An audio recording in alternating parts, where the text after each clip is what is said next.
1장 어린 새. 비가 올 것 같아. 너는 소리내어 중얼거린다. 정말 비가 쏟아지면 어떡하지? 너는 눈을 가늘게 뜨고 도청 앞 은행나무들을 지켜본다. 흔들리는 가지 사이로 불쑥 바람의 형상이 드러나기라도 할 것처럼 공기 틈에 숨어있던 빗방울들이 일제히 튕겨져 나와 투명한 보석들같이 허공에 떠서 반짝이기라도 할 것처럼 너는 눈을 크게 떠본다. 좀 전에 가늘게 떴을 때보다 나무들의 윤곽이 흐릿해 보인다. 언젠가 안경을 맞춰야 하려나? 네모난 밤색 뿔테 안경을 쓴 작은 형의 부르퉁한 얼굴이 떠올랐다가 분수대 쪽에서 들려오는 함성과 박수 소리에 묻혀 희미해진다. 여름이면 콧잔등을 타고 자꾸 안경이 흘러내린다고, 겨울엔 실내에 들어갈 때마다 안경 아래 김이 서려 아무것도 안 보인다고 작은 형이 그랬는데, 더 이상 눈이 안 나빠져서 안경을 안 쓸 순 없을까? 좋은 말로 할 때 들어. 당장 집에 들어와. 단단히 화가 나 있던 작은 형의 목소리를 털어내버리려고 너는 고개를 흔든다. 마이크를 쥔 젊은 여자의 카랑카랑한 음성이 분수대 앞 스피커에서 울려온다. 내가 걸터 앉은 상무관 출입 계단에서는 분수대가 보이지 않는다. 멀리서나마 추도식을 보려면 건물 오른편으로 돌아 나가야 한다. 굳이 그렇게 하지 않고 너는 여자의 목소리에 귀 기울인다. 여러분, 적십자병원에 안치되었던 사랑하는 우리 시민들이 지금 이곳으로 들어오고 있습니다. 여자의 선창으로 애국가가 시작된다.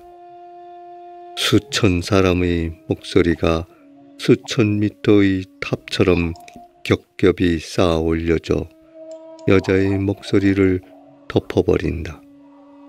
무겁디 무겁게 올라가다가 절정에서 결연히 쓸려 내려오는 그 곡조를 너도 낮은 목소리로 따라 부른다. 오늘 적십자병원에서 오는 죽은 사람들은 모두 몇이나 될까? 내가 아침에 물었을 때 진수영은 짧게 대답했다. 한 30명 될 거다. 저 무거운 노래의 후렴이 다시 까마득한 탑처럼 쌓아 올려졌다가 쓸려 내려오는 동안 30개의 관들이 차례로 트럭에서 내려질 것이다. 아침에 내가 형들과 함께 상무관에서 분수대 앞까지 날라놓은 28개의 관들 옆에 나란히 놓일 것이다. 상무관에 있는 83개의 관들 중 아직 합동 추도식을 치르지 않은 것은 모두 26이었는데 어제 저녁 두 가족이 나타나 시신을 확인하고 급히 입관을 해 28이 되었다. 너는 장부에다 그들의 이름과 관 번호를 덧붙여 쓴 뒤 긴 괄호로 목록을 묶고 합동 추도식 3이라고 적었다. 다음 추도식을 할 때 같은 관이 또 나가지 않으려면 잘 기록해둬야 한다고 진수영이 당부했기 때문이다. 이번만은 너도 추도식에 참석하고 싶었지만 그는 너에게 상무관에 남으라고 했다. 그 사이에 누가 찾아올지 모르잖아. 잘 지키고 있어. 함께 일하던 형들과 누나들은 모두 추도식에 갔다. 여러 밤을 관 앞에서 세운 유족들은 왼쪽 가슴에 검은 리본을 꽂고 몸속에 모래나 헝겊을 채운 허제비들처럼 느릿느릿 관을 따라 나갔다. 마지막까지 남아있던 은숙 누나는 내가 괜찮다고 어서 가보라고 말하자 덧니를 살짝 보이며 웃었다. 그 덧니 때문에 어색하거나 미안해서 억지로 웃을 때도 그녀의 표정은 어딘가 장난스러워 보였다. 그럼 시장만 보고 금방 올게. 혼자 남은 너는 상무관 출입 계단에 걸터 앉았다. 검은색 마분지로 앞뒤 표지를 댄 장부를 무릎에 올려놓았다. 연한 하늘색 체육복 바지 아래로 느껴지는 시멘트 계단이 차가웠다. 체육복 위에 걸친 교름복 단추를 끝까지 잠그고 단단히 팔짱을 꼈다. 무궁화 삼천리 화려 강산. 따라 부르다 말고 너는 멈춘다. 화려 강산 하고 되뇌어보자 한문 시간에 외웠던 리어자가 떠오른다. 이젠 맞게 쓸 자신이 없는 유난히 획수가 많은 한자다. 꽃이 아름다운 강산이란 걸까? 꽃같이 아름다운 강산이란 걸까? 여름면 마당가에서 내 키보다 높게 솟아오르는 접시꽃들이 글자 위로 겹쳐진다. 하얀 헝겊 접시 같은 꽃송이들을 툭툭 펼쳐 올리는 길고 꽂은 줄기들. 제대로 떠올리고 싶어서 눈을 감는다.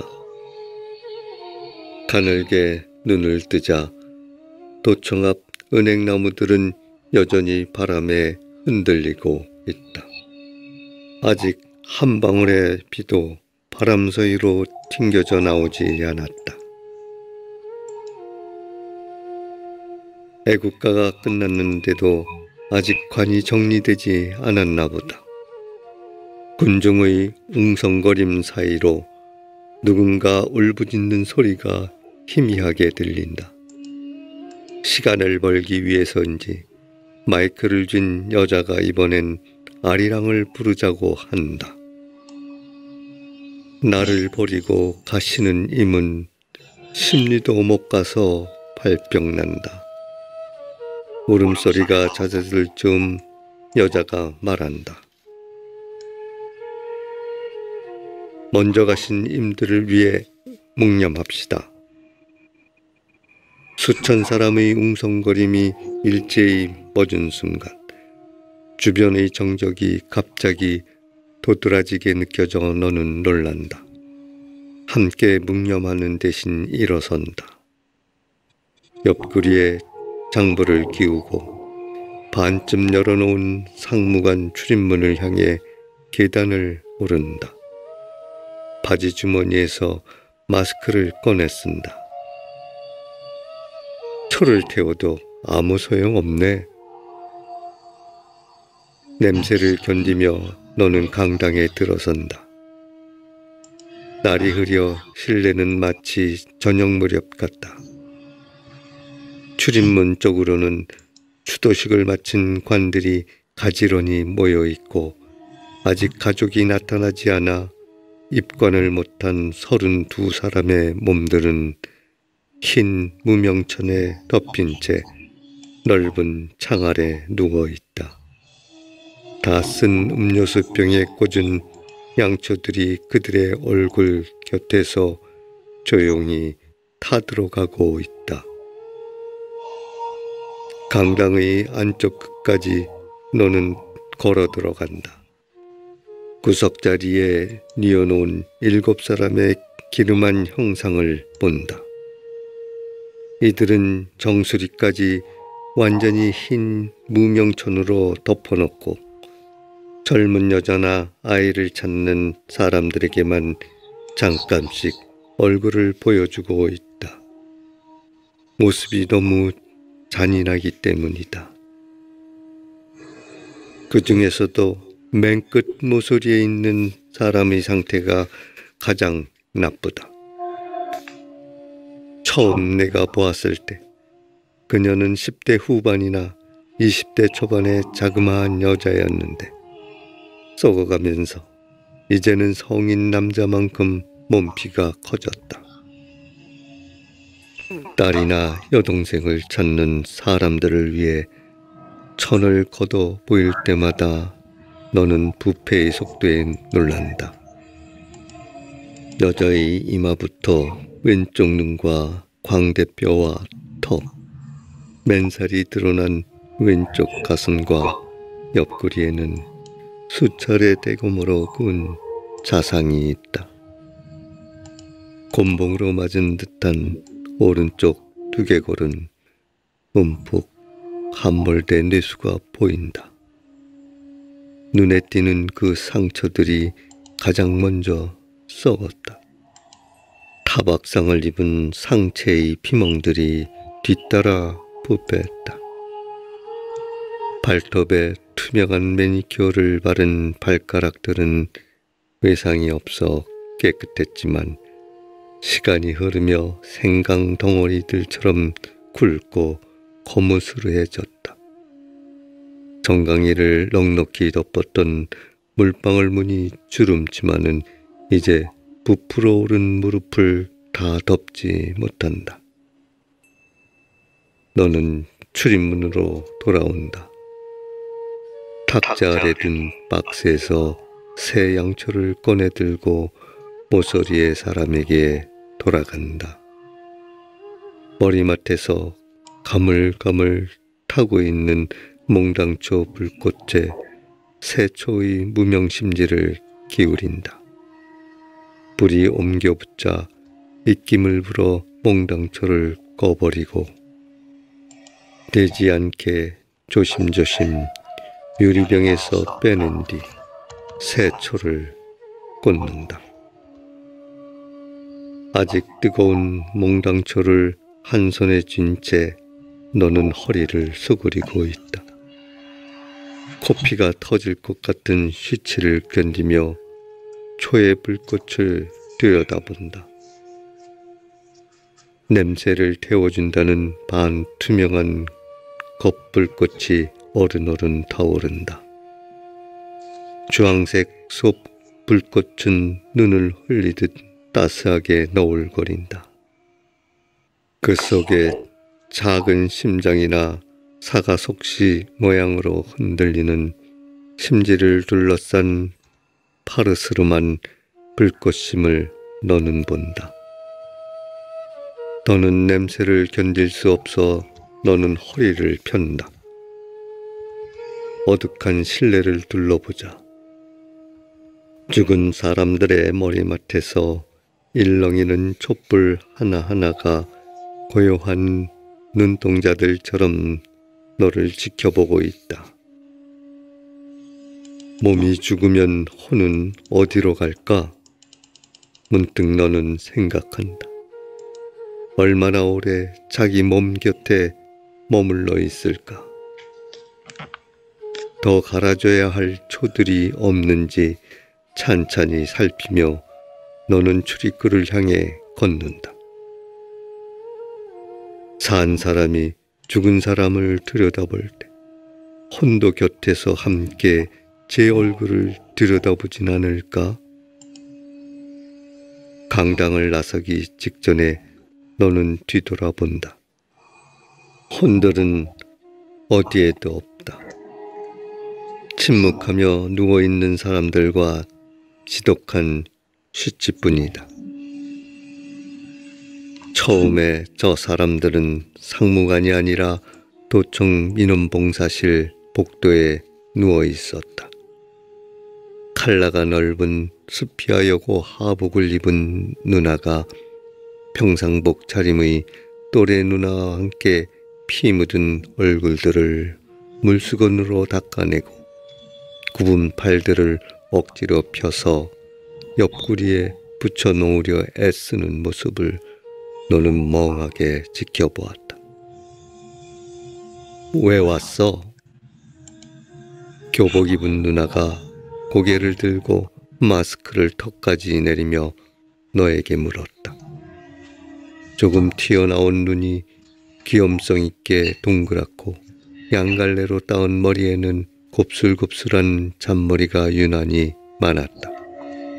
그 머리카락들이 땀에 젖어 이마와 관자놀이에 달라붙어 있었다. 친구 찾으려고요?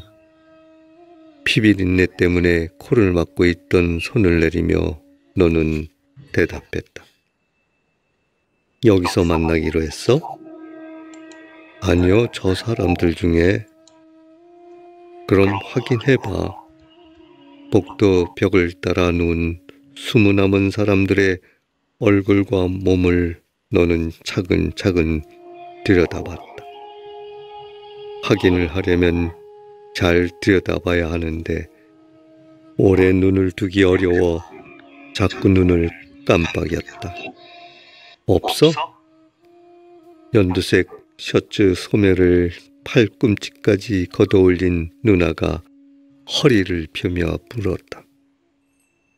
교복 입은 누나와 또래인 줄 알았는데 마스크를 내린 얼굴을 보니 20대 초반 같았다.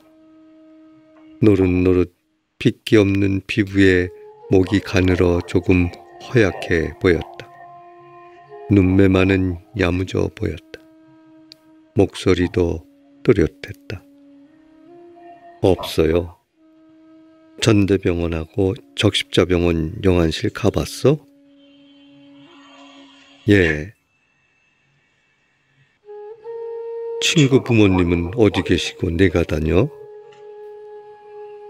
아버지만 계신데 대전에서 일하시고 친구랑 친구 누나 둘이서 우리 집 상하방에서 자취해요.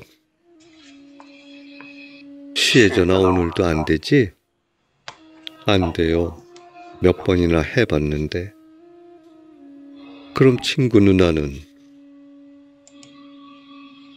그 누나가 일요일부터 안 들어와서 둘이서 찾으러 다녔거든요. 근데 어제 요 앞에서 군인들이 총 쐈을 때 친구가 맞는 걸 동네 사람이 봤다고 그래서 교복 입은 누나가 얼굴을 들지 않은 채 끼어들었다. 혹시 다쳐서 입원해 있는 거 아냐? 고개를 흔들며 너는 대답했다. 그랬으면 어떻게든 전화를 했을 건데요. 우리 집에서 걱정할 걸 알 텐데. 연두색 셔츠를 입은 누나가 말했다. 그럼 며칠 더 이쪽으로 와봐. 이젠 시신들이 다 여기로 온대. 총 맞은 사람이 너무 많아서 병원 영안실엔 자리가 없단다. 총검으로 목이 베어 붉은 목젖이 밖으로 드러난 젊은 남자의 얼굴을 교복 입은 누나가 물수건으로 닦아냈다.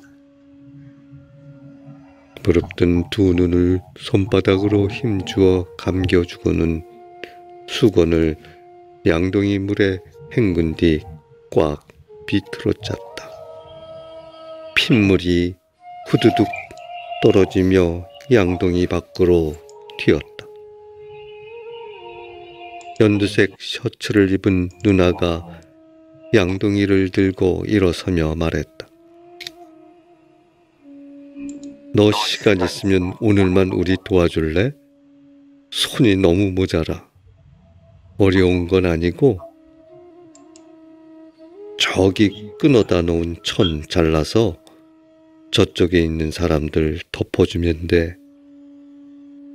너처럼 누가 가족을 찾으러 오면 하나씩 걷어서 보여주고 얼굴들이 많이 상해서 옷하고 몸까지 봐야 누군지 확인이 될 거야.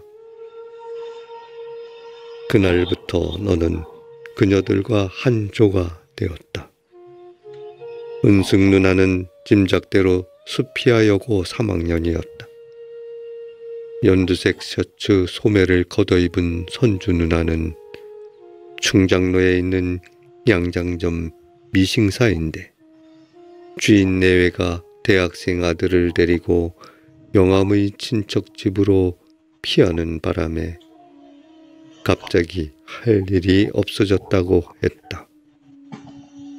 피가 부족해 사람들이 죽어간다는 가두 방송을 들은 그녀들은 각자 헌혈을 하러 전대부속병원에 갔고 시민자치가 시작된 도청에 일손이 필요하다는 말을 듣고 왔다가 얼결에 시신들을 맡았다고 했다.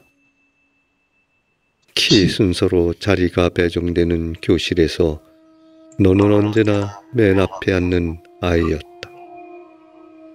중학교 3학년이 된 3월부터 변성기가 시작되며 목소리가 약간 낮아지고 키도 꽤 작아졌지만 아직은 제 나이로 보이지 않았다.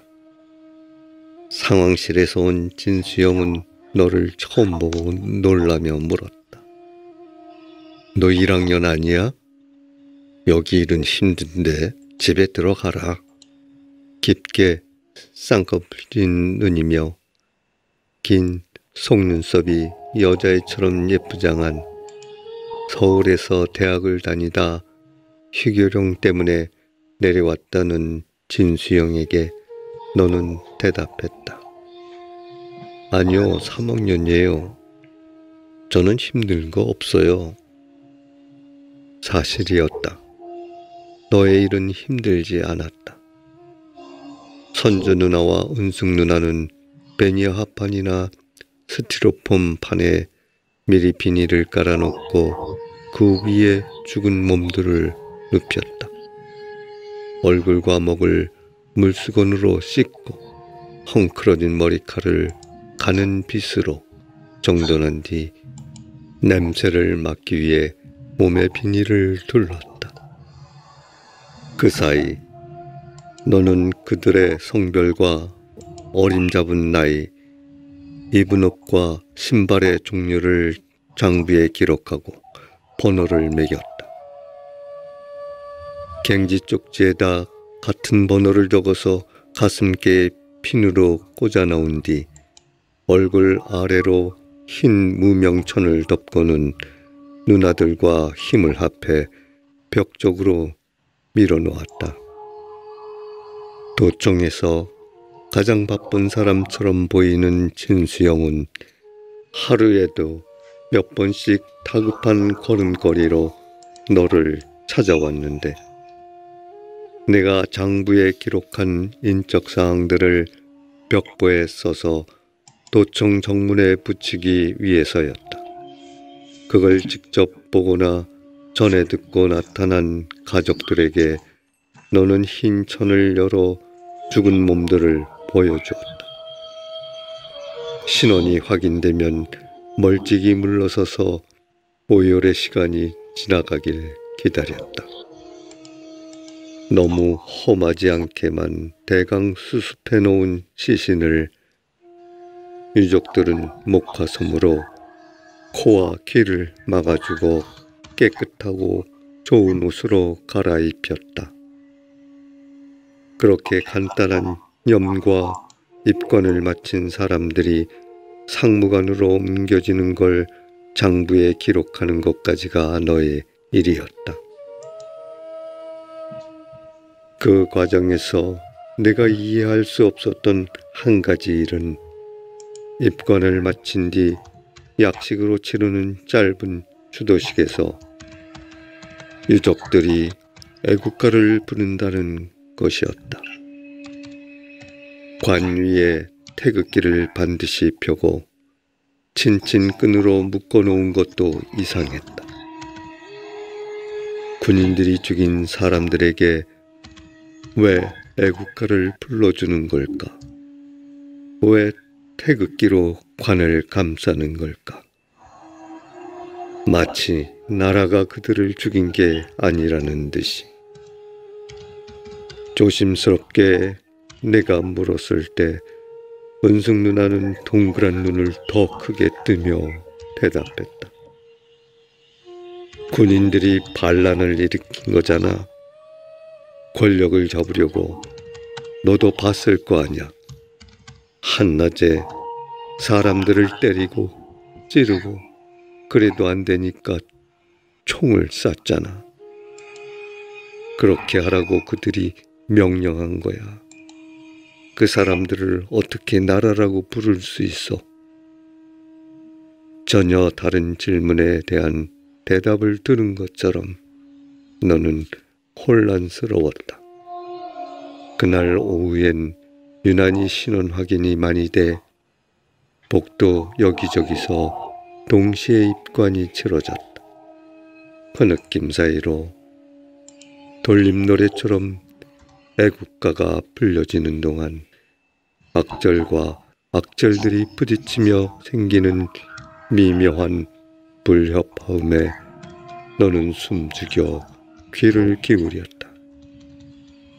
그렇게 하면 나라란 게 무엇인지 이해낼 수 있을 것처럼. 이튿날 아침 누나들과 너는 악취가 심한 몸들 며칠 민원실 뒤뜰에 내놓았다. 새로 실려오는 죽은 사람들을 눕힐 공간이 더 이상 없었기 때문이다. 언제나처럼 바쁜 걸음으로 상황실에서 건너온 진수영은 놀라며 물었다. 비가 오면 어쩌려고요? 죽은 사람들로 발 디딜 곳 없는 통로를 당혹한 표정으로 둘러보는 진수영에게 마스크를 벗으며 선주 누나가 말했다. 여긴 너무 좁아서 방법이 없어요. 저녁에 시신들이 또 들어올 텐데 어떻게 해요? 상무관 사정은 어때요? 거긴 공간이 있지 않아요? 1시간이 채 지나지 않아 진수영이 보낸 사람 4시 왔다. 어디서 수비를 서다 왔는지 어깨에 총을 메고 전경부대가 버리고 간 방석물을 쓰고 있었다. 뒤뜰과 통로에 뉘어놓은 몸들을 그들이 트럭에 싣는 동안 너와 누나들은 각자 비품을 챙겼다. 먼저 출발한 트럭을 따라 천천히 상무관을 향해 걸었다. 화창한 오전이었다.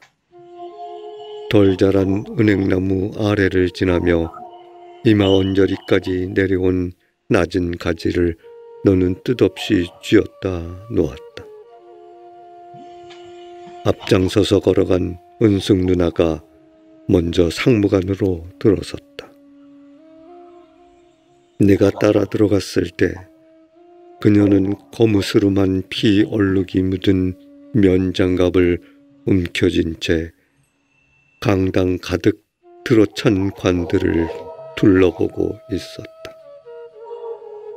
뒤따라온 선주 누나가 내 앞으로 한 걸음 더 들어가 어깨까지 내려오는 머리칼을 질끈 손수건으로 묶으며 말했다.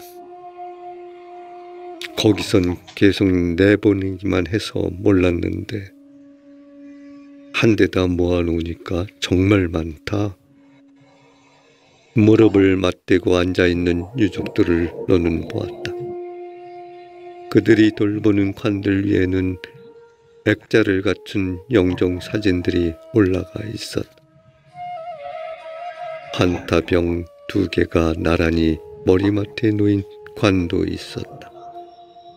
유리병 하나에는 흰 들꽃 한 묶음이, 나머지 하나에는 양초가 꽂혀 있었다.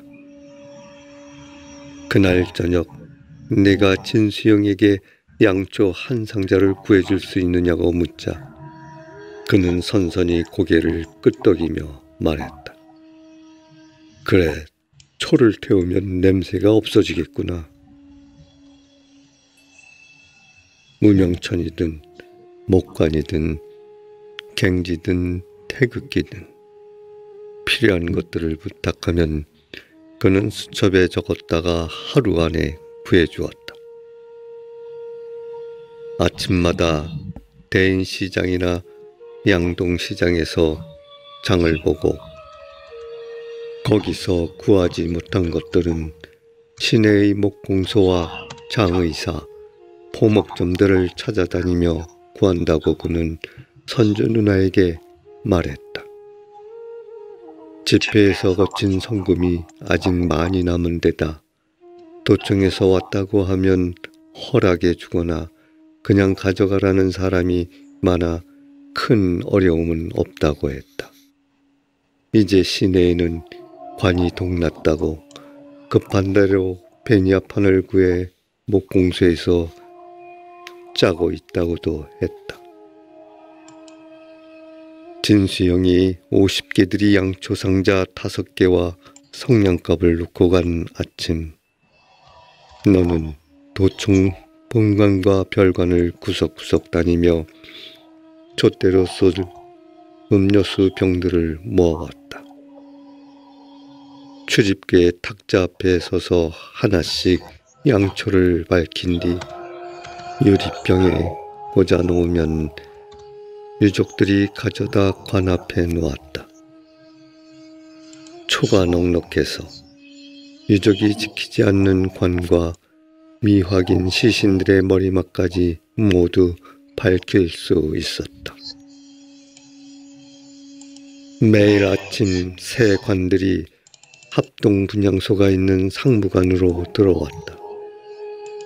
큰 병원에서 치료받다 숨진 사람들의 것이었다. 땀인지 눈물인지 알 수 없는 곳에 번들거리는 얼굴로 유족들이 리어카의 관을 실어오면 너는 관 사이의 간격을 좁혀 자리를 만들었다.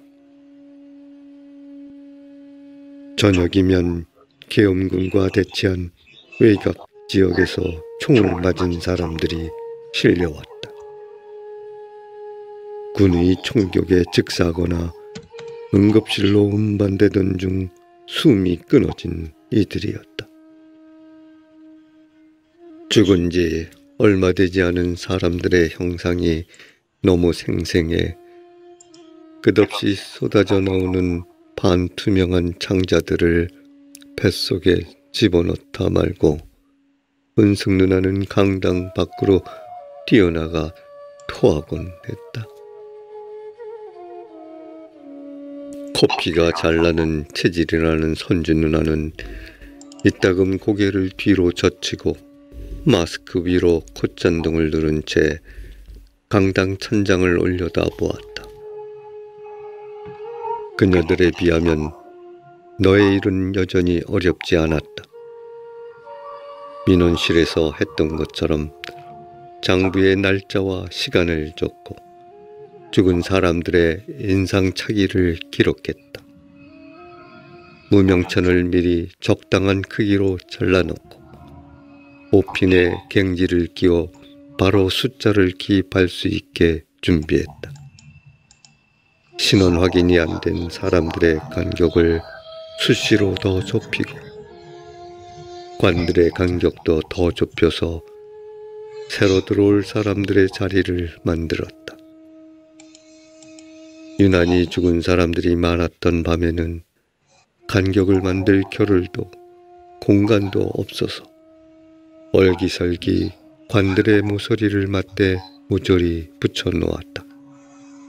그 밤 빽빽이 광당을 메운 죽은 사람들의 모습을 문득 둘러보며 마치 이곳에 집결하기로 약속한 군중 같다고 너는 생각했다. 소리치지도 움직이지도 손을 맞잡지도 않는 지독한 시치만을 뿜어내는 군중 속을 너는 장부를 겨드랑이에 끼운 채 빠르게 걸어다녔다. 정말 비가 쏟아지겠어. 강당을 나와 숨을 깊게 들이마시며 너는 생각한다. 더 깨끗한 공기를 마시고 싶어 뒷뜰을 향해 걸어가다가 너무 멀어져선 안 된다는 생각에 건물 모퉁이에서 멈춘다. 마이크를 쥔 젊은 남자의 목소리가 들린다. 저들이 시키는 대로 무조건 무기를 돌려주고 항복할 순 없습니다. 저들이 먼저 우리 시민들의 시신을 돌려줘야 합니다. 끌고 간 시민 수백 명도 풀어줘야 합니다. 무엇보다 여기서 일어난 일들의 진상을 전국에 밝혀서 우리 명예를 회복시킨다는 약속을 받아내야 합니다. 그런 다음 총기를 반납하는 게 옳지 않겠습니까, 여러분? 와 외치며 박수치는 사람들의 소리가 부쩍 작아졌다고 너는 느낀다. 군인들이 철수한 다음 날 열린 집회를 너는 기억한다. 도청 옥상과 시계탑 위까지 빽빽하게 사람들이 올라가 있었다. 차량이 다니지 않는 바득방식 거리에 건물 자리만 남겨놓고 수십만의 사람들이 어마어마한 물결처럼 출렁거렸다. 수십만 층의 탑을 아스라하게 쌓아 올리며 애국가를 불렀다. 수십만 개의 폭죽을 연달아 터뜨리는 것처럼 손뼉을 쳤다. 어제 아침 진수영이 선주 누나와 나누던 대화를 너는 들었다. 군인들이 다시 들어오면 시민들을 모두 죽일 거란 소문이 돌고 있다고. 공포 때문에 집회의 규모가 빠르게 줄고 있다고 그는 진지한 얼굴로 말했다. 그럴수록 우리들의 수가 많아야 함부로 못 들어올 텐데. 느낌이 안 좋아요. 관들은 점점 많아지는데 사람들은 점점 집 밖으로 나오지 않아요. 너무 많은 피를 흘리지 않았습니까? 어떻게 그 피를 그냥 덮으란 말입니까? 먼저 가신 혼들이 눈을 뜨고 우리를 지켜보고 있습니다. 남자의 목소리 끝이 갈라져 있다. 반복되는 피라는 단어가 어쩐지 가슴을 답답하게 해. 너는 다시 입을 벌려 심호흡을 한다. 혼한테는 몸이 없는데 어떻게 눈을 뜨고 우리를 지켜볼까? 지난 겨울 외할머니의 임종을 너는 떠올린다. 가벼운 감기가 폐렴이 되어 외할머니는 보름 가까이 입원했다. 기말고사가 끝난 토요일 오후 너는 가벼운 마음으로 엄마와 함께 문병을 갔다. 갑자기 외할머니의 상태가 위급해져 외삼촌네가 서둘러 택시를 타고 오는 동안 너와 엄마 둘이서 임종을 지켰다. 어려서 외가에 가면 내가 기억하는 한 언제나 허리가 기역자로 구부러져 있던 외할머니는 따라오니라 가만히 말하곤 앞장서서 걸어갔다. 광으로 쓰이는 어둑한 방으로 너는 따라 들어갔다. 외할머니가 찬장문을 열 거란 걸 제사 때 쓰려고 둔 유가와 강정을 꺼낼 거란 걸 너는 알고 있었다. 내가 유가를 받아들고 희죽 웃으면 외할머니도 실눈으로 웃었다. 그 온화한 성품만큼이나 외할머니의 임종은 조용한 것이었다. 산소 마스크를 쓴 채 눈을 감고 있던 외할머니의 얼굴에서 새 같은 무언가가 문득 빠져나갔다. 순식간에 주검이 된 주름진 얼굴을 보며 그 어린 새 같은 것이 어디로 가버렸는지 몰라 너는 멍하게 서 있었다. 지금 상무관에 있는 사람들의 혼도 갑자기 새처럼 몸을 빠져나갔을까? 놀란 그 새들은 어디 있을까? 오래전 부활절 달걀을 먹으려고 친구들과 몰려간 성경학교에서 들은 것처럼 천국이나 지옥 같은 이국적인 곳으로 날아갔을 것 같지는 않았다. 불어 무섭게 만든 사극에 나오는 것처럼 헝클어진 머리에 흰옷을 입고 안개 속을 서성일 것 같지도 않았다. 투둑 빗방울이 네 상고머리로 떨어진다. 얼굴을 들자 뺨으로도 이마로도 마구 떨어진다. 삽시간에 빗발이 되어 쏟아진다. 마이크를 쥔 남자가 다급히 외친다. 앉아주십시오, 여러분. 아직 추도식이 끝나지 않았습니다. 이 비는 먼저 가신 혼들이 흘리는 눈물입니다. 교련복 칼라 속으로 들어온 선뜩한 빗물이 러닝 셔츠를 적시고 허리까지 흘러내린다. 혼의 눈물은 차갑구나. 팔뚝에 등에 소름이 돋는다. 비가 안 들이치는 출입문 앞 처마로 너는 뛰어 돌아온다. 도청 앞 나무들이 힘차게 빗발을 튕겨내고 있다. 계단 안쪽 끝에 쪼그려 앉아 너는 얼마 전 생물 시간을 생각한다. 볕이 나른하던 5교시에 식물이 호흡에 대해 배웠던 게 다른 세상의 일 같다. 나무들은 하루에 딱 한 차례 숨 쉰다고 했다. 해가 뜨면 길게 햇빛을 들이마셨다가 해가 지면 길게 이산화탄소를 내쉰다고 했다. 그토록 참을성 있게 긴 숨을 들이쉬는 나무들의 입과 코로 저렇게 세찬 비가 퍼붓고 있다. 그 다른 세상이 계속됐다면 지난주에 너는 중간고사를 봤을 거다. 시험 끝에 일요일이니 오늘은 늘어지게 자고 일어나 마당에서 정대와 배드민턴을 쳤을 거다. 지난 일주일이 실감되지 않는 것만큼이나 그 다른 세상의 시간이 더 이상 실감되지 않는다. 학교 앞 서점에서 문제집을 사려고 혼자 집을 나선 지난 일요일이었다.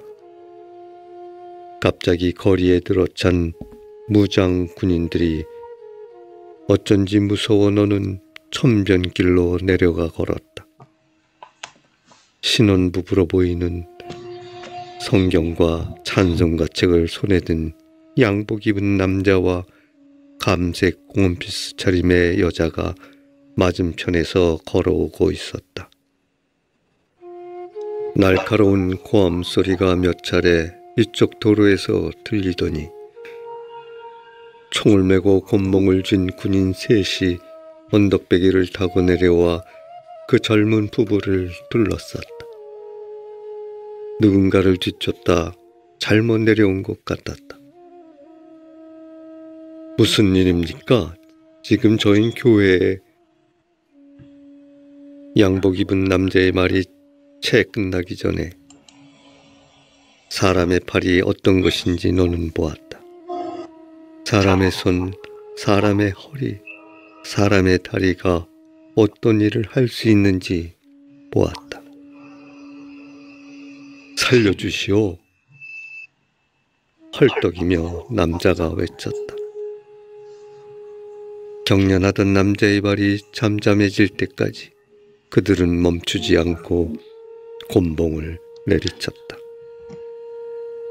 곁에서 쉬지 않고 비명을 지르다 머리채를 잡힌 여자가 어떻게 되었는지 너는 모른다.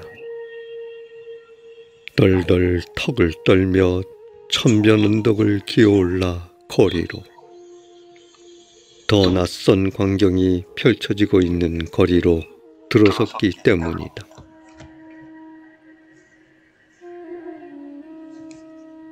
소스라치며 너는 얼굴을 든다. 오른쪽 어깨를 스친 손 때문이다. 차가운 무명 헝겊으로 겹겹이 손끝을 감싼 것 같은 가냘픈 홀령 같은 손길이다. 동호야. 따은 머리부터 흰 점퍼, 청바지 밑단까지 흠뻑 젖은 은숙 누나가 너를 향해 허리를 수그리며 웃는다. 뭘 그렇게 놀래? 해슥한 얼굴로 너는 막연히 따라 웃는다. 그렇지. 혼한테 손 같은 게 있을 리 없지. 일찍 오려고 했는데 비가 오니까 일어나기 미안해서. 내가 나오면 괜히 딴 사람들도 따라 나올까 봐. 여긴 별일 없었어? 아무도 안 왔어. 너는 고개를 흔들며 대답한다. 지나가는 사람도 없었어. 저쪽도 그랬어. 사람 많이 안 왔어. 은숙 누나가 내 옆엔 나란히 쪼그려 앉는다. 점퍼 주머니에서 부스럭부스럭 카스텔라와 요구르트를 꺼낸다. 성당 아줌마들이 나눠주길래 내 것도 받아왔어. 허기를 미쳐 의식 못하고 있었는데 너는 허겁지겁 비닐봉지를 찢는다. 한 입 가득 카스텔라를 문다. 은숙 누나가 요구르트의 은박 뚜껑을 뜯어내고는 너에게 건넨다. 지금부턴 내가 있을 테니까 집에 가서 옷 갈아입어. 여기 와볼 사람들은 이제 다 왔다 갔나 봐. 난 비 별로 안 맞았는데 누나가 옷 갈아입고 와. 우물우물 카스텔라를 씹으며 내가 대답한다. 목이 막혀 요구르트를 들이켠다. 너 땀 냄새 많이 나. 도청소 먹고 잔지 한참 됐잖아. 내 뺨이 붉어진다. 별관 화장실에서 세수할 때 늘 머리까지 함께 감았다. 지랑쌤. 네, 원장님. 내일부터 안 나와도 될 것 같아. 예, 그게 무슨 소리세요? 아유, 자기가 이해 좀 해줘. 시치가 뺐을 것 같아.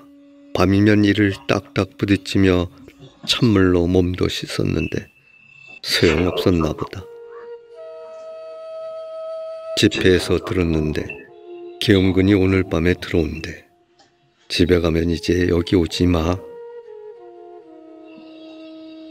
은숙 누나가 문득 고개를 움츠린다. 머리카락이 목덜미를 간지럽히나 보다. 젖은 잔머리를 손끝으로 골라 점퍼 깃 위로 빼내는 그녀의 손동작을 너는 잠자코 지켜본다. 처음 봤을 때 귀엽다 싶게 통통하던 그녀의 얼굴은 며칠 사이 야위였다. 검고 우묵해진 그녀의 눈 언저리를 유심히 보다 너는 생각한다. 사람이 죽으면 빠져나가는 어린 새는 살았을 땐 몸 어디에 있을까? 찌푸린 저 미간에, 후광처럼 정수리 뒤에, 아니면 심장 어디께에 있을까? 마지막 말을 못 들은 것처럼 남은 빵을 입속에 우겨 넣으며 너는 말한다. 비 다 맞은 사람이 옷 갈아입으러 가는 게 맞지? 그깟 땀 냄새 좀 나면 어때서? 그녀가 점퍼 주머니에서 요구르트 하나를 더 꺼낸다. 누가 뺏어 먹냐? 천천히 좀 먹어. 이건 선주 언니 주려고 했는데 너는 욕심껏 그걸 받아든다. 손톱을 세워 은박 뚜껑을 뜯으며 싱긋 웃는다. 선주 누나는 몰래 다가와 어깨에 가만히 손을 얹는 성격의 사람이 아니다. 멀리서부터 또렷한 목소리로 내 이름을 부르며 걸어온다. 가까워지자마자 묻는다. 아무도 없어? 여태 혼자 있었어? 그러곤 포일에 싼 김밥 안주를 불쑥 내민다. 너와 나란히 계단에 걸터 앉아 차츰 잦아드는 빛발을 보며 그걸 나눠 먹는다. 내 친구는 아직 못 찾았냐? 무심히 툭 던지듯 그녀가 묻는다.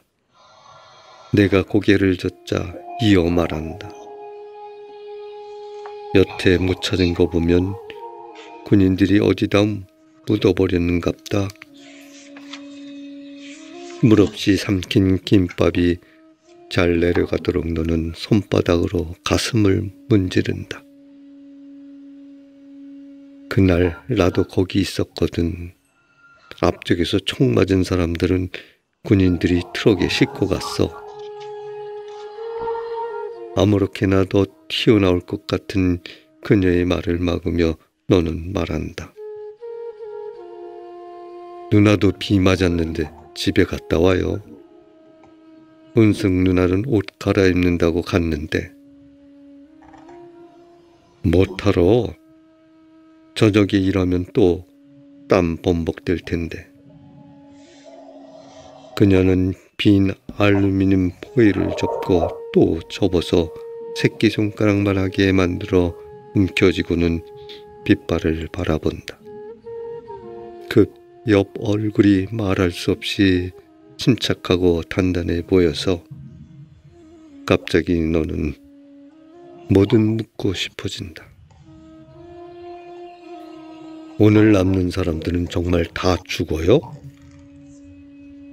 묻지 않고 너는 망설인다. 죽을 것 같으면 도청을 비우고 다 같이 피해버리면 되잖아요. 왜 누군가고 누군 남아요?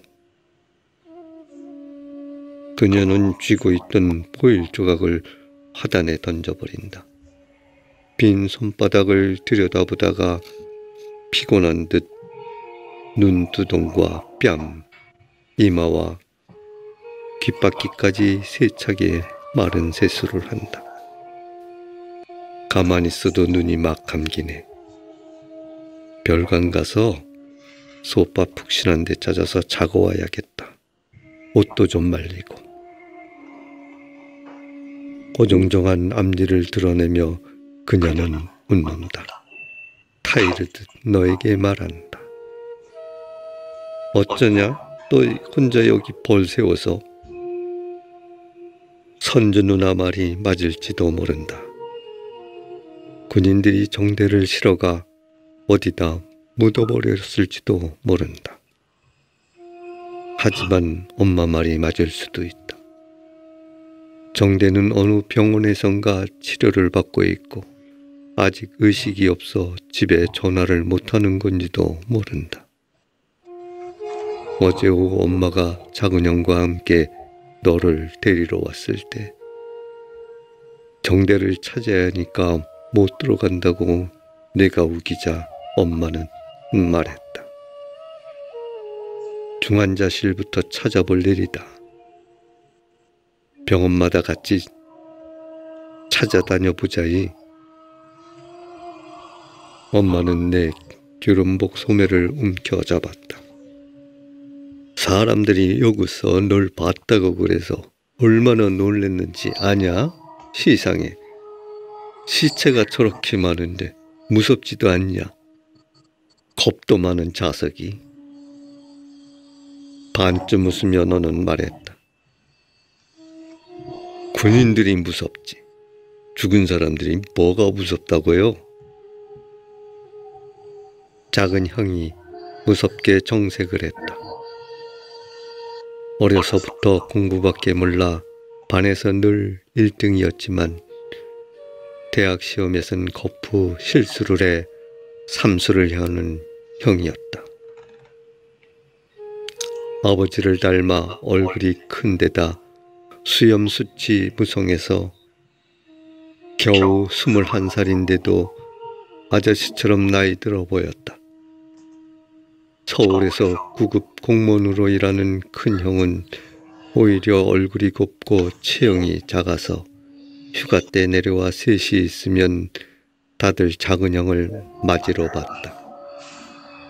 기관총하고 탱크가 있는 정예부대 계엄군이 6.25 때 쓰던 카비총 들고 있는 시민군이 무서워서 안 들어오는 것 같냐? 작전 날짜만 보고 있는 거야. 여기 있다간 죽어. 작은 형에게 이 말을 쥐어박힐까봐 너는 한 걸음 물러서며 말했다. 내가 뭘 했다고 죽어? 여기서 잔일 거둔 것밖에 없는데. 세차게 팔을 잡아당겨 너는 엄마의 손을 떨쳐냈다. 걱정 마요. 며칠만 일 거들다가 들어갈게요. 정대 찾아서. 어색하게 손을 흔들며 너는 상무관으로 뛰어들어갔다. 서서히 개던 하늘이 벼랑간 눈부시게 밝아진다.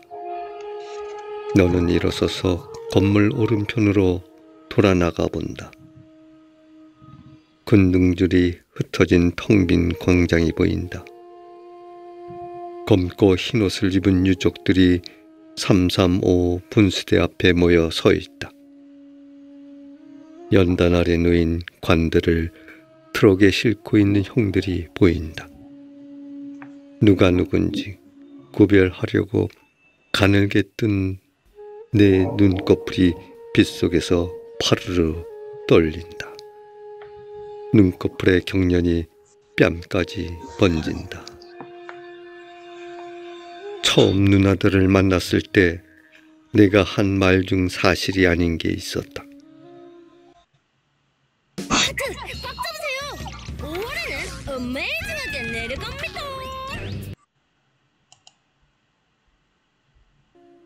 역전에서 총을 맞은 두 남자의 시신이 리어카에 실려 시위대의 맨 앞에서 행진했던 날, 중전모를 쓴 노인부터 12살의 아이들, 색색의 양산을 쓴 여자들까지 인산인해를 이뤘던 저 광장에서 마지막으로 정대를 본 건 동네 사람이 아니라 바로 너였다.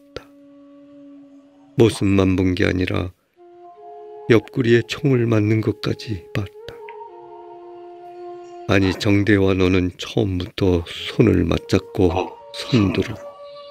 선두의 열기 쪽으로 나아가고 있었다. 귀를 찢는 총소리에 모두 뒤돌아 뛰기 시작했다. 공포다. 괜찮다. 누군가 외치는 소리에 한 무리의 사람들이 앞대열로 돌아가려는 아수라장 속에서 정대의 손을 놓쳤다. 다시 총소리가 귀를 찢었을 때 몰어 넘어진 정대를 뒤로하고 너는 달렸다. 셔터가 내려진 전자제품점 옆 담벼락에 아저씨 셋과 함께 붙어섰다. 그들의 일행인 듯한 남자가 합류하려고 달려오다 어깨에서 피를 뿜으며 엎어졌다. 시상에 옥상이요. 내 옆에 서 있던 머리가 반쯤 벗어진 아저씨가 숨차게 중얼거렸다. 옥상에서 연기를 쐈어. 옆 빌딩 옥상에서 다시 총성이 울렸다. 비트적 일어나려던 남자의 등이 튀어 올랐다.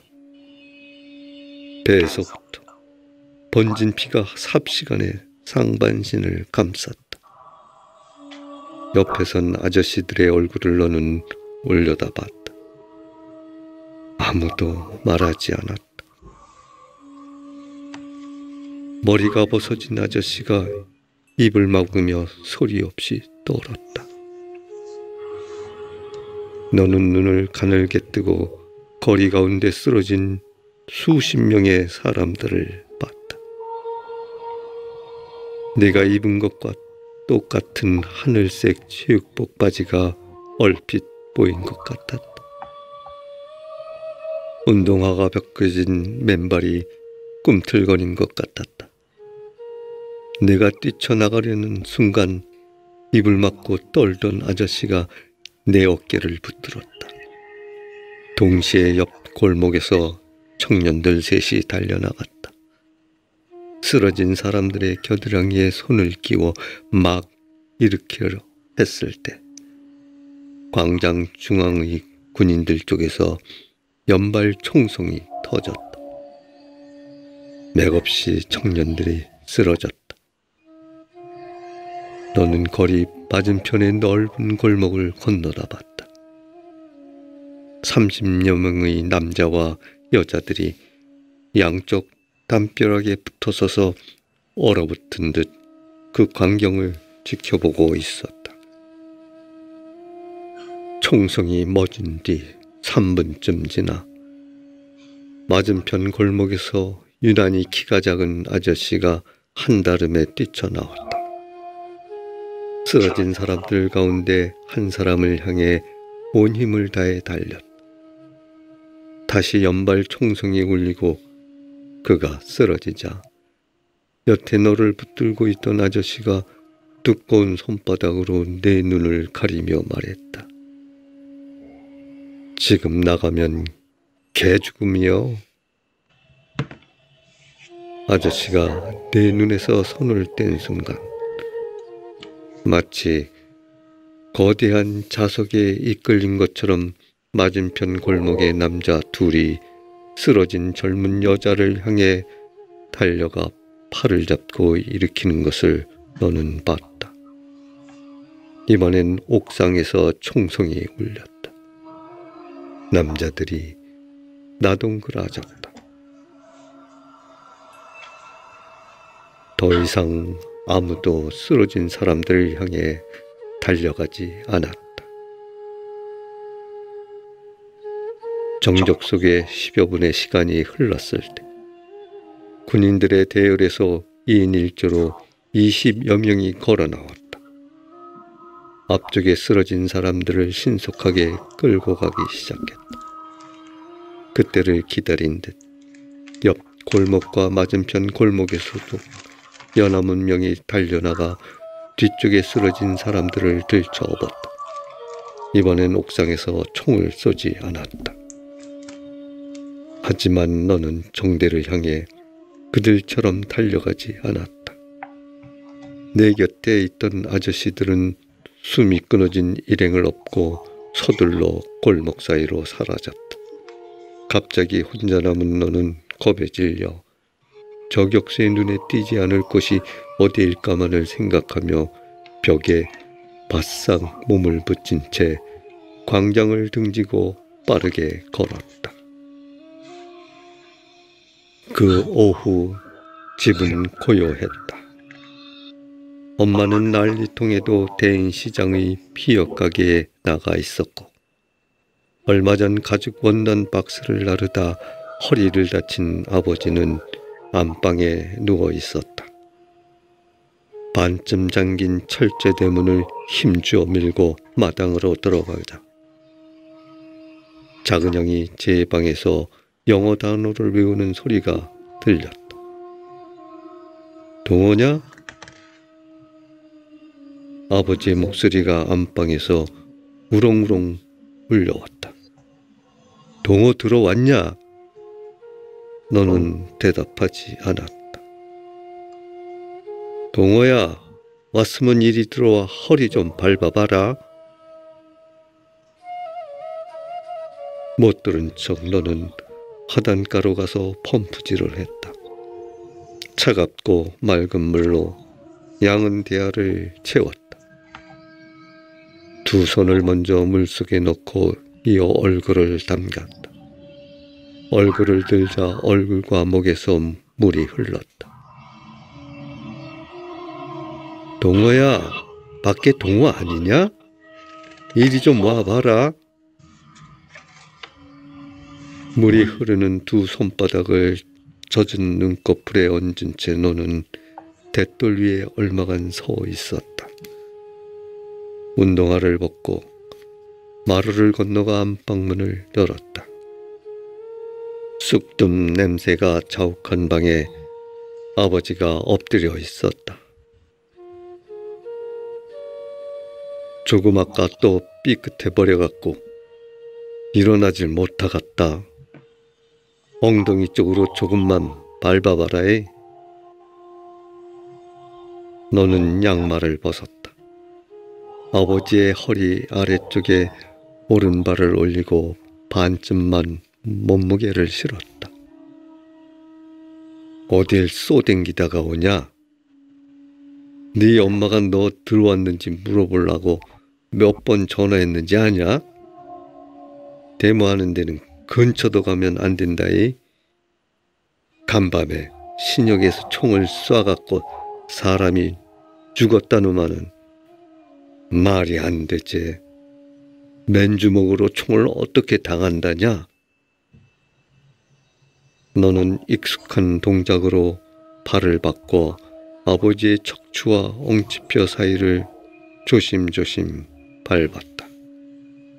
아이고 거기, 그래 거기다. 시원하다. 안방을 나온 너는 부엌머리 내 방으로 들어갔다. 공처럼 허리를 말고 장판 바닥에 누웠다. 정신을 잇듯 잠속으로 빨려든 뒤 몇 분 지나지 않아 기억할 수 없는 무서운 꿈에 퍼뜩 눈을 떴다. 꿈보다 무서운 생시가 너를 기다리고 있었다. 사랑채 정대의 방에선 당연히 누구의 기척도 들리지 않았다. 저녁이 되어도 마찬가지일 것이다. 불이 켜지지 않을 것이다. 열쇠는 대돌 옆 오지 항아리 속에 꼼짝 않고 도사리고 있을 것이다. 정적 속에서 너는 정대의 얼굴을 떠올렸다. 연한 하늘색 체육복 바지가 꿈틀거리던 모습을 기억한 순간 불덩어리가 명치를 막은 것 같이 숨이 쉬어지지 않았다. 숨을 쉬려고 너는 평소의 정대를 생각했다. 아무 일 없었던 것처럼 대문을 열고 들어올 것 같은 정대를 생각했다. 여태 초등학생같이 키가 안 자란 정대. 그래서 정대 누나가 빠듯한 형편에도 우유를 배달시켜 먹이는 정대. 정미 누나와 친남매가 만나 싶게 못생긴 정대. 단축구멍 같은 눈에 콧잔등이 번번한 정대. 그런데도 귀염성이 있어서 그 코를 찡그리며 웃는 모습만으로 누구든 웃겨버리는 정대. 소풍날 장기자랑에선 보고같이 뺨을 부풀리며 디스코를 쳐서 무서운 담임까지 폭소를 터뜨리게 한 정대. 공부보다 돈을 벌고 싶어하는 정대. 누나 때문에 할 수 없이 인문계고 입시 준비를 하는 정대. 누나 몰래 신문 수금일을 하는 정대. 초겨울부터 볼이 빨갛게 트고 손등에 흉한 사마귀가 돋는 정대. 너와 마당에서 배드민턴을 칠 때 제가 무슨 국가대표라고 스매싱만 하는 정대. 천연스럽게 칠판 지우개를 책가방에 담던 정대. 이건 뭐 털어 가져가? 우리 누나 주려고? 너희 누난 이걸 뭐에다 쓰게? 글쎄, 이게 자꾸 생각난대. 중학교 다닐 때 공부보다 주번이 더 재밌었다지 뭐냐. 한 번은 만우절이라고 애들이 칠판 가득 글자를 써놨더래. 총각 선생이 지우느라 고생할 줄 알았더니 주번 누구냐고 호통을 쳐서 누나가 나가서 열심히 지웠대. 다들 수업하는데 혼자 복도에서 창문 열어놓고 이걸 막대기로 탁탁 털었대. 중학교 2년 다닌 것 중에 희한하게 그때가 제일 생각난다지 뭐냐. 차가운 방바닥을 두 손으로 짚고 너는 일어났다. 슬리퍼를 끌고 좁은 마당을 건너 사랑채 앞에 섰다. 어깨까지 쑥 들어가는 깊은 오지 항아리를 뒤적여 망치와 장도리 아래 달그락거리는 열쇠를 꺼냈다. 자물쇠를 열고 슬리퍼를 벗고 방으로 들어갔다. 아무도 다녀간 흔적이 없었다. 일요일 밤 울먹이는 정대를 달래며 정미 누나가 갔을 만한 데를 적어봤던 공책도 안전뱅이 책상에 그대로 펼쳐져 있었다. 야학, 공장, 가끔 가던 교회, 일곡동 오촌 탕승네. 다음 날 아침부터 정대와 함께 그곳들을 찾아다녔지만 정미 누나는 어디에도 없었다. 어두워지는 텅 빈 방 가운데 서서 너는 마른 눈두덩을 손등으로 비볐다. 뜨겁게 살이 일어날 때까지 비볐다. 정대의 책상 앞에 앉아보았다가 차가운 방바닥에 얼굴을 대고 엎드렸다. 고통이 느껴지는 가슴뼈 가운데 오목한 것을 주먹으로 눌렀다. 지금 정미 누나가 갑자기 대문을 열고 들어온다면 달려나가 무릎을 꿇을 텐데 같이 도청 앞으로 가서 정대를 찾자고 할 텐데 그러고도 내가 친구냐? 그러고도 내가 사람이야? 정미 누나가 너를 때리는 대로 얻어맞을 텐데 얻어맞으면서 용서를 빌 텐데 20살 정미 누나도 키가 작다. 조금 짧다 싶은 단발머리여서 뒤에서 보면 여중생이나 초등학교 고학년생 같다. 앞에서 봐도 화장을 안 하면 고등학교 1학년 정도로 보인다. 그걸 자신도 아는지 늘 엷게 화장을 한다. 서서 하는 일이라 발이 부을 텐데 출퇴근길엔 꼭 굽이 있는 구두를 신는다. 누군가를 때리기는커녕 화 한 번 시원하게 내본 적 없을 것처럼 걸음이 가볍고 목소리가 조용한 사람이다. 하지만 정대는 혀를 내두르며 너에게 말했다. 사람들이 몰라서 그래. 아버지보다도 누나가 훨씬 무서워. 정대네가 사랑채에 새 들어 산 지 이태가 되도록 너는 정미 누나와 제대로 대화를 나눠보지 못했다. 그녀가 다니는 방직 공장은 야근이 잦았다. 정대도 수금 때문에 귀가가 늦어지곤 해서 누나에겐 도서관에 다녀온다고 거짓말을 했다. 첫 겨울엔 자주 사랑채 연탄불이 꺼졌다. 어쩌다 동생보다 일찍 들어온 저녁이면 정미 누나는 부엌머리 내 방문을 가만히 두드렸다.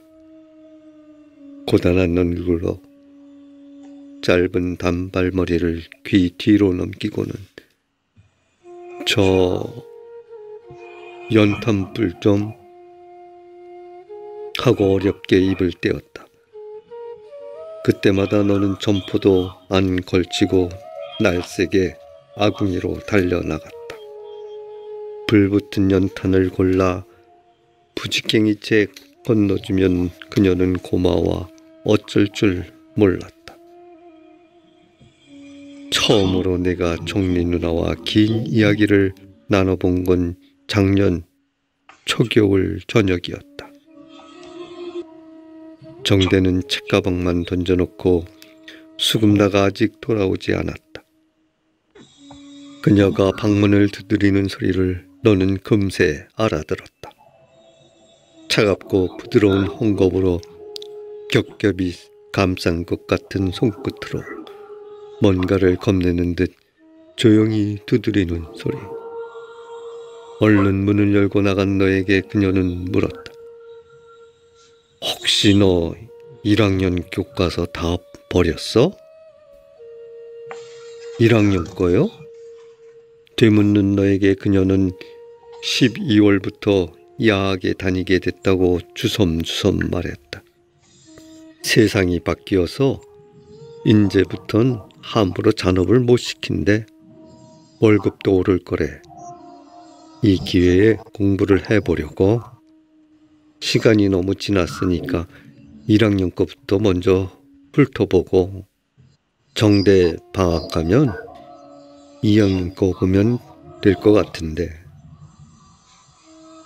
잠깐 기다리라고 한 뒤 너는 다락에 올라갔다. 먼지 묻은 교과서들과 참고서 몇 권을 안고 나오자 멍멍팔팔 타임. 멍멍팔팔 좋아요. 강아지도 관절도 슬개구리 딸기. 정미 누나의 눈이 커졌다. 세상에, 너는 머시매가 어쩌면 이렇게 착실하냐? 우리 정대는 다 내버렸던데. 책들을 안아들며 그녀는 너에게 당부했다. 정대한텐 말하지 마라. 안 그래도 저 때문에 내가 합격 못 다녔다고 눈치 보는데 중학교 검정고시 합격할 때까지만 모른 척 해줘. 얼굴에서 무슨 풀꽃 같은 게 연달아 피어나는 것처럼 눈웃음 짓는 그녀의 얼굴을 너는 멍하게 바라보았다. 혹시 알아? 정대 대학 보낸 다음엔 나도 열심히 해서 대학 갈 수 있을지. 어떻게 몰래 공부를 하겠다는 건지 그때 너는 궁금했다. 저렇게 조그만 등으로 참고서를 펼치면 가려지기나 할까?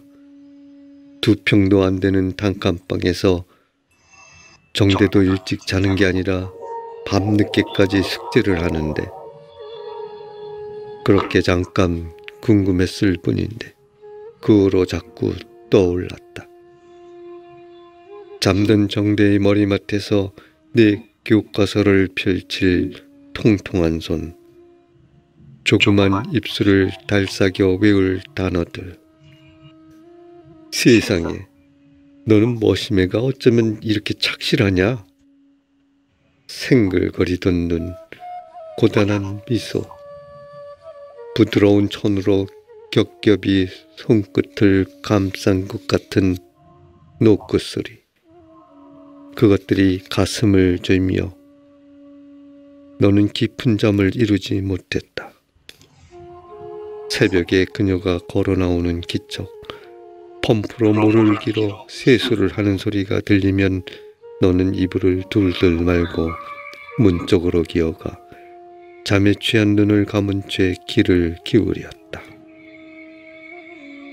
짐칸 가득 관을 실은 두 번째 트럭이 상무관 앞에 정차한다.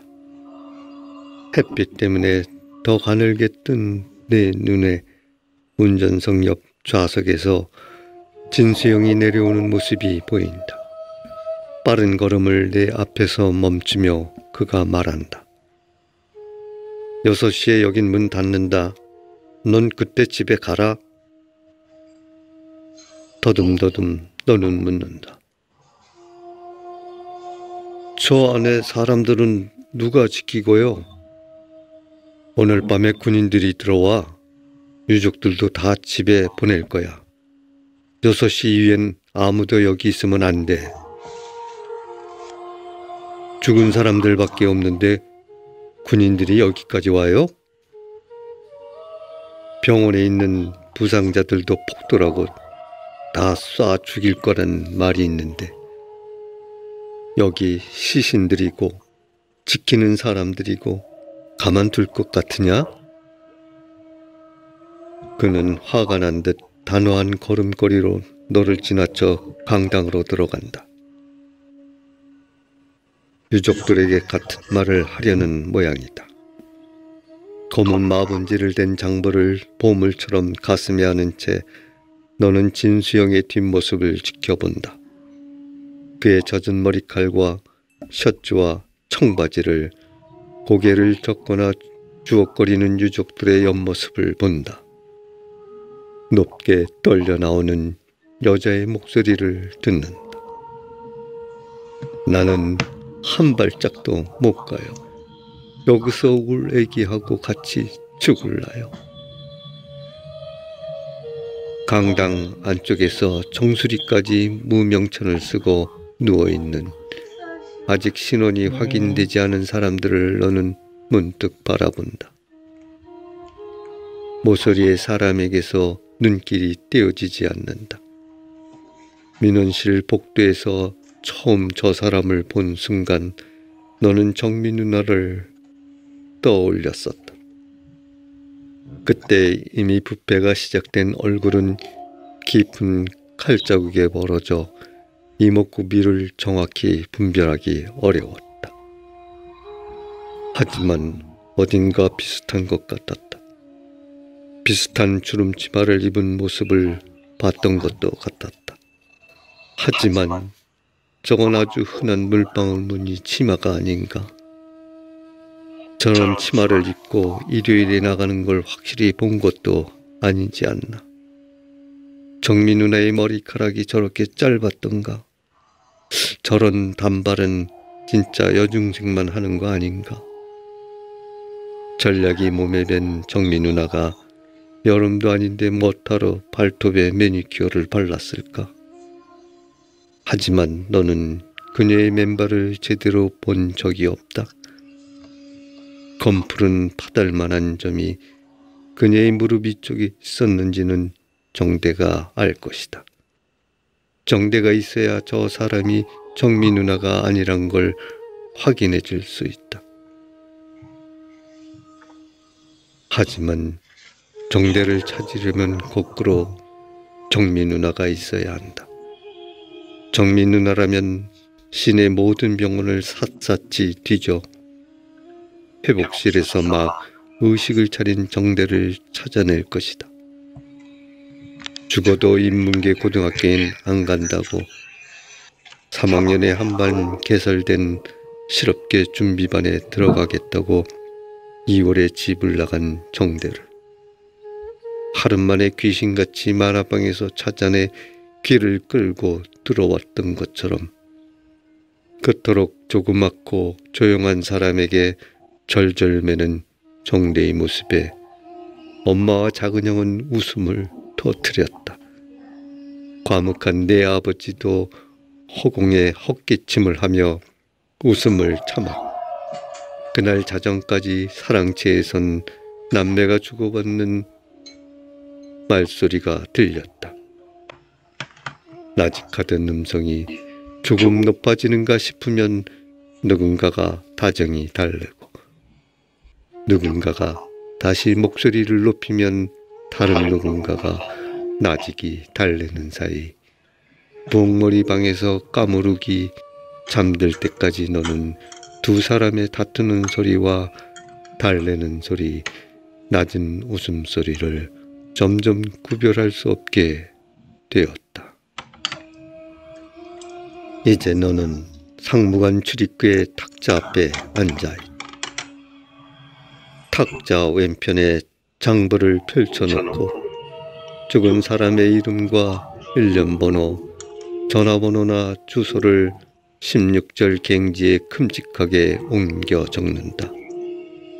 오늘 밤 시민군이 모두 죽더라도 유족에게 확실히 연락이 갈 수 있도록 준비해야 한다고 진수영이 말했기 때문이다. 혼자서 6시 안에 이것들을 정리해 관마다 붙여놓으려면 서둘러야 한다. 동호야 부르는 소리에 너는 고개를 든다. 엄마가 트럭들 사이로 걸어오고 있다. 이번엔 작은 형 없이 혼자다. 가게에 나갈 때 교복처럼 입는 회색 블라우스에 헐렁한 검은 바지를 입었다. 늘 단정히 빗는 커트머리가 비에 젖어 부세부세 헝클어졌다는 것만 평소와 다르다. 너도 모르게 반갑게 일어서서 계단을 뛰어내려가다 멈춘다. 엄마가 허겁지겁 계단을 뛰어 올라와 내 손을 잡는다. 집에 가자. 물에 빠진 사람처럼 무섭게 손을 끌어당기는 엄마를 떨쳐내려고 너는 손목을 뒤튼다. 남은 손으로 엄마의 손가락들을 하나씩 떼어낸다. 군대가 들어온단다. 지금 집에 가자이. 억센 엄마의 손가락을 마침내 다 떼어냈다. 너는 날쌔게 강당 안으로 도망친다. 뒤따라 들어오려는 엄마를 집으로 관을 옮겨가려는 유족들의 행렬이 가로막는다. 6시에 여기 문 닫는데요, 엄마. 행렬 사이로 너와 눈을 맞추려고 엄마가 깨금 발을 디딘다. 우는 아이처럼 힘껏 찡그린 그녀의 이마를 향해 너는 목소리를 높인다. 문 닫으면 나도 들어가려고요. 엄마의 얼굴이 그제야 펴진다. 꼭 그래라이. 그녀가 말한다. 해 지기 전에 와라이. 다 같이 저녁밥 먹게. 엄마가 간지 1시경이 채 되지 않아 한눈에 더워 보이는 밤색 두루마기 차림의 노인을 보고 너는 다시 일어선다. 노인은 새하얗게 센 머리에 먹색 중절모를 쓰고 주먹 지팡이를 흙바닥에 짚으며 후들후들 걸음을 내딛고 있다. 갱지들이 바람에 흩어지지 않도록 장부와 볼펜으로 눌러놓고 너는 계단을 내려간다. 누구 찾으러 오셨어요? 우리 아들 허거 쉔요. 이가 빠져 불분명한 발음으로 노인이 말한다.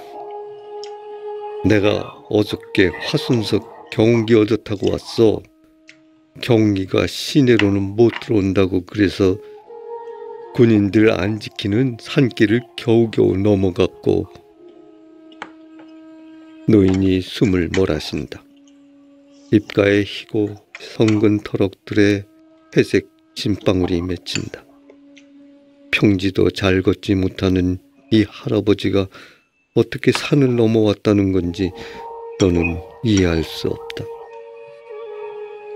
우리 막둥이는 벙어리요. 내려서 열병을 알아서 말을 못해. 엊그저께 광주서 내려온 사람이 그란디 시내에서 군인들이 벙어리를 곤봉으로 두드려 죽였다고? 벌써 오래되었다고 그래서. 노인을 부축해 너는 계단을 오른다. 긁어 우리 큰아들네 쉔녀는 전대 앞에서 자취하면서 학교 댕긴디 어쩌냐기 집에 가본 게 행방불명이라야. 벌써 며칠 전부터 주인도 못 보고 이웃들도 못 봤다요. 강당에 들어서며 너는 마스크를 쓴다. 상복을 입은 여자들이 철수하기 위해 음료수병과 신문지, 얼음주머니와 영정사진들을 보자기로 싸고 있다.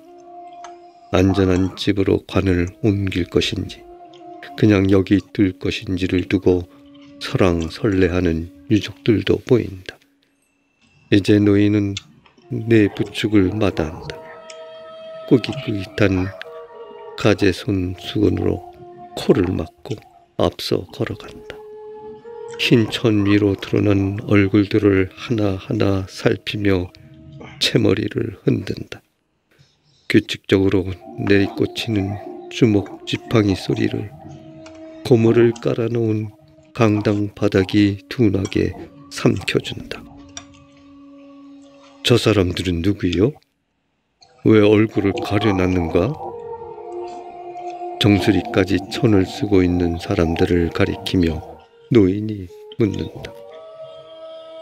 의무를 피하고 싶어 너는 주저한다. 이 순간이면 언제나 주저했다.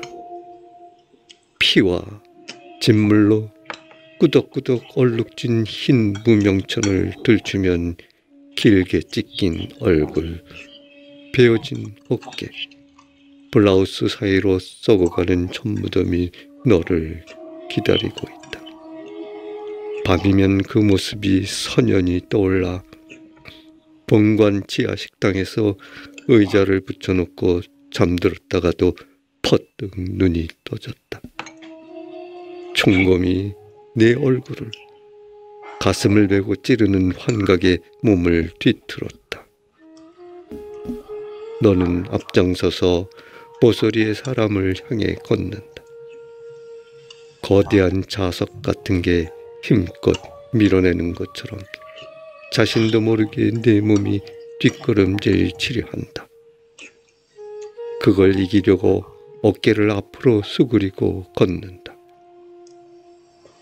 천을 걷기 위해 허리를 굽히자 파르스름한 촛불의 눈동자 아래로 반투명한 천농이 흘러내리고 있다. 허는 자기 몸 곁에 얼마나 오래 머물러 있을까? 그게 무슨 날개같이 파닥이기도 할까? 촛불의 가장자리를 흔들리게 할까? 눈이 더 나빠져 가까운 것도 흐릿하게 보이면 좋겠다고 너는 생각한다.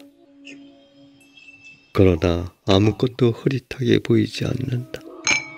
무명천을 걷기 전에 너는 눈을 감지 않는다. 피가 비칠 때까지 입술 안쪽을 악물며 천을 걷는다. 걷은 다음에도 천천히 다시 덮으면서도 눈을 감지 않는다. 달아났을 거다 라고 이를 악물며 너는 생각한다. 그때 쓰러진 게 정대가 아니라 이 여자였다 해도 너는 달아났을 거다. 형들이었다 해도, 아버지였다 해도, 엄마였다 해도 달아났을 거다. 채머리 또는 노인의 얼굴을 너는 돌아본다. 손녀따님인가요? 묻지 않고 참을성 있게 그의 말을 기다린다. 용서하지 않을 거다. 이승에서 가장 끔찍한 것을 본 사람처럼 꿈쩍거리는 노인의 두 눈을 너는 마주본다. 아무것도 용서하지 않을 거다. 나 자신까지도.